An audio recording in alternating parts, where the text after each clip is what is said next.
Je suis Sophie, auxiliaire ambulancière depuis 2 ans. Moi c'est Arnaud, je suis ambulancier diplômé d'État depuis maintenant 6 ans. Le métier consiste à assurer le transport sanitaire des personnes soit malades, soit très dépendantes, dans le but de les emmener à l'hôpital faire des soins, faire des hospitalisations, des consultations, ou directement aller aux urgences quand le SAMU nous demande de faire ce type de transport. Donc la première chose à faire déjà, c'est de vérifier le véhicule si tout est correct, vérifier le matériel de l'ambulance. S'ensuit après les prises en charge selon les entreprises. Départ de tel endroit pour aller chercher Madame Dupont et l'emmener à la séance de dialyse du jour. Ensuite on partira de l'hôpital de Saint-Nazaire pour faire un transfert vers un autre centre hospitalier. Et c'est comme ça à peu près toute la journée.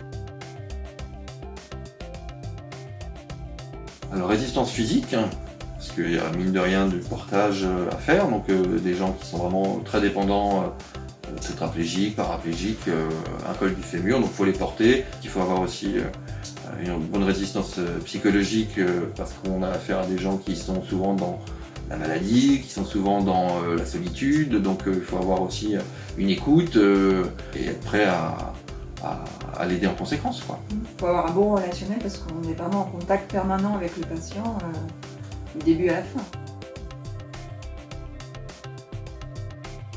Il faut être prêt à faire des journées plus ou moins longues, savoir qu'il n'y a pas vraiment de fin de journée, on le sait vraiment quand il n'y a plus trop de travail, donc il faut être prêt à tout ça. Le fait de conduire toute la journée, des fois c'est aussi la position toujours assise. On fait des kilomètres, donc c'est sûr que le bitume nous connaît, quoi, ça fait partie de notre boulot.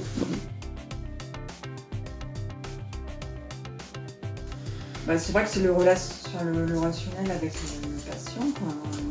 C'est vrai qu'on se sent utile par rapport à ça. Communiquer avec tout le personnel médical d'un établissement de soins, donc ça va de l'infirmière à la SH, à l'aide-soignante, aux médecins, aux kinés, aux ergothérapeutes. Tous ces rapports de socialisation sont assez enrichissants personnellement. Le fait d'être tout le temps en déplacement, de bouger, on est tout le temps dehors. On est très actif. Là on est en polo, c'est bien, en hiver c'est peut-être un peu moins drôle des fois, mais il n'y a pas de routine en fait, c'est toujours différent.